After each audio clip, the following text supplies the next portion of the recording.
തെരഞ്ഞെടുപ്പായപ്പോൾ ED അവരുടെ സ്ഥിരം കലാപരിപാടിയായിട്ട് ഇറങ്ങിയിരിക്കുക.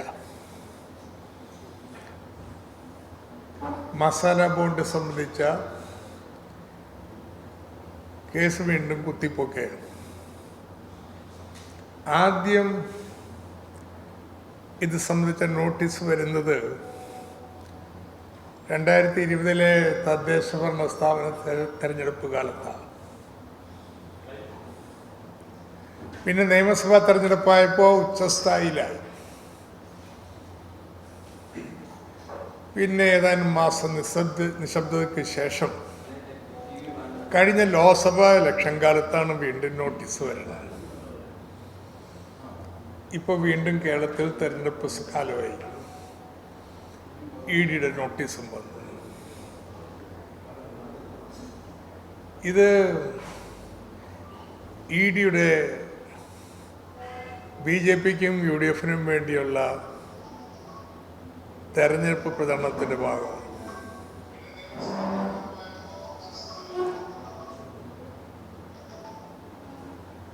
ആദ്യം ഇവരുടെ വാദം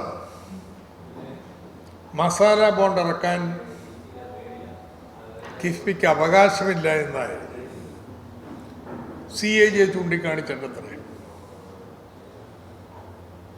വളരെ വ്യക്തമായ തെളിവ്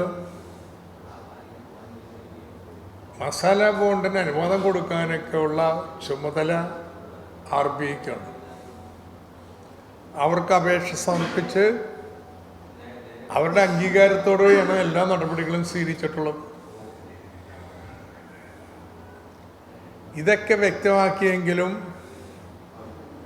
അന്വേഷണത്തിന് ഹാജരാവണമെന്ന് പറഞ്ഞ് എനിക്ക് നോട്ടീസ്. ആ നോട്ടീസിലാവട്ടെ കിഫ്ബിയായിട്ട് ബന്ധപ്പെട്ട രേഖകൾ എൻ്റെ കൈവശമില്ലല്ലോ. അതൊന്നുമല്ല എൻ്റെ എത്രയോ കാലത്തെ ബാങ്ക് അക്കൗണ്ട്, എൻ്റെ കുടുംബാംഗങ്ങളുടെ ബാങ്ക് അക്കൗണ്ട്, ഞാൻ ഡയറക്ടറായിരുന്നിട്ടുള്ള എല്ലാ കമ്പനികളുടെയും വിശദാംശങ്ങൾ, അവരുടെ ആനുവൽ റിപ്പോർട്ടുകൾ, ഇതൊക്കെ എന്തിനാ എന്ന് ചോദിച്ച് ഹൈക്കോടതിയിൽ ഞാൻ ഹർജി കൊടുത്തു. അത് കിട്ടിയപ്പോൾ രേഖകളുടെ എണ്ണം കുറച്ചു, എന്നാലും ഹാജരായേ പറ്റും. അപ്പം വീണ്ടും ഹൈക്കോടതിയിൽ പോയി. എന്നെ എന്തിനാ വിളിപ്പിക്കുന്നത്? എൻ്റെ കാരണം പറയണം. കോടതിയും പറഞ്ഞത് വളരെ ന്യായമാണ്. എന്ത് കാരണത്താലാണ് ഇദ്ദേഹത്തെ വിളിപ്പിക്കുന്നത്? ഇത്രയും നാളായിട്ട് ആ ഒരു ലളിതമായ ചോദ്യത്തിന് മറുപടി പറയാൻ EDക്കായിട്ടില്ല. ED കോടതി പറഞ്ഞ പോലെ റോവിങ് ഫിഷിംഗ് എക്സ്പെഡീഷനിലാണ്, കാടും പടലും തല്ലിയുള്ളൊരു അന്വേഷണം. കാരണം കിഫ്ബി എന്ന് പറഞ്ഞാൽ 10,000 കോടി രൂപയുടെ ഇടപാട് നടത്തുന്ന സ്ഥാപനമുണ്ട്. EDയുടെ രാഷ്ട്രീയ ജനമാനന്മാർക്ക്, കേന്ദ്രത്തിലെ BJP അധികാരികൾക്ക് അവരുടെ ശീലം ഇങ്ങനെയായിരിക്കാം. ഇത്രയൊക്കെ പണമിടപാട് നടത്തുമ്പോൾ എന്തെങ്കിലുമൊക്കെ ഉണ്ടാവുമെന്ന്, ഇങ്ങനൊരു അന്വേഷണം നടത്തിയാൽ എന്തെങ്കിലും കാലുമ തടയുമെന്നായിരിക്കും അവർ ചിന്തിക്കുന്നത്. അതുകൊണ്ടായിരിക്കും ഒരു അർത്ഥമില്ലാത്ത ഈ നോട്ടീസുകൾ, ഒരാവശ്യമില്ലാത്ത വിവരങ്ങൾ ചോദിച്ച് അയച്ചുകൊണ്ടിരിക്കുന്നത്. ഏതായാലും കോടതി ചോദിച്ച ചോദ്യത്തിന് മറുപടിയില്ല.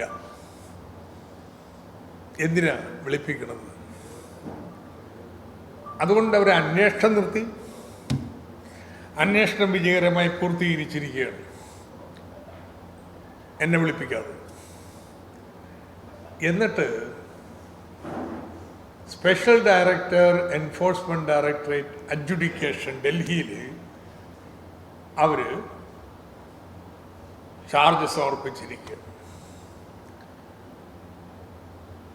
അതിനാണ് ഷോ കോസ് നോട്ടീസ് ബഹുമാനപ്പെട്ട മുഖ്യമന്ത്രിക്കും എനിക്കും കിഫ്ബിയുടെ CEO KM ഇബ്രാഹിമിനും അയച്ചിട്ടുള്ളത്. ഷോ കോസ് നോട്ടീസാണ്. ഈ അഡ്ജുഡിക്കേറ്ററുടെ മുമ്പാകെ വിശദീകരണം നൽകണം. എന്താ വിശദീകരിക്കേണ്ട കാര്യം? ഇപ്പോൾ കിഫ്ബിക്ക് മസാല ബോണ്ട് എടുക്കാനുള്ള അവകാശം ഉണ്ടോ ഇല്ലെന്നൊക്കെ പോയിട്ടോ, അതൊന്നുമില്ല. ഇപ്പൊ ഷോക്കോസിൽ പറയുന്നത് മസാല ബോണ്ട് വഴി എടുക്കുന്ന ഫണ്ട് ഭൂമി വാങ്ങാൻ പർച്ചേസിന് ഉപയോഗിക്കാൻ പാടില്ല. ഇവിടെ കിഫ്ബി മസാല ബോണ്ട് വഴി എടുത്ത പണം 2600 പരം കോടി രൂപ, അതിലൊരു ഭാഗം ഭൂമി അക്വയർ ചെയ്യുന്നതിന് വേണ്ടി ഉപയോഗിച്ചിട്ടുണ്ട്. അത് നിയമവിരുദ്ധമാണ്. ഭൂമി വാങ്ങാൻ നിയമപ്രകാരം പാടില്ല. ലാൻഡ് സ്പെക്കുലേഷൻ, ഭൂമി വാങ്ങാം, കൂടിയ വിലക്ക് വിൽക്കുക തുടങ്ങിയ കാര്യങ്ങൾ. അപ്പം ഇതാണ് അവസാനം മല എലിയെ പ്രസവിച്ചിരിക്കുന്നത്. കിഫ്ബി മസാല ബോണ്ട് ഇറക്കിയത് തെറ്റില്ല എന്ന്, തെറ്റുണ്ടെന്നൊരു കേസേ ഇടിക്കില്ല. ആകെയുള്ളത്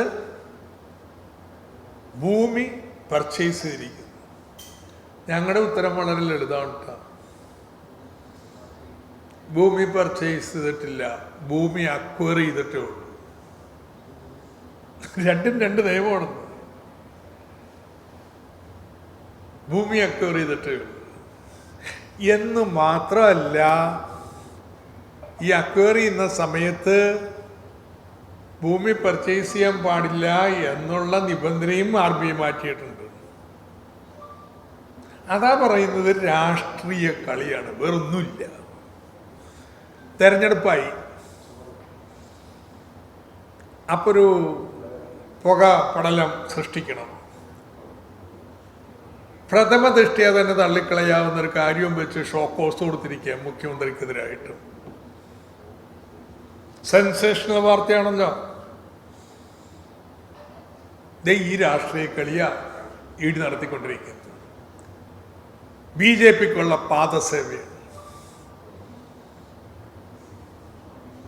പക്ഷെ അതിനൊത്ത് താളം പിടിക്കാനായിട്ട് UDF നേതാക്കന്മാർ ഇറങ്ങുന്നത് സങ്കടകരമാണ്.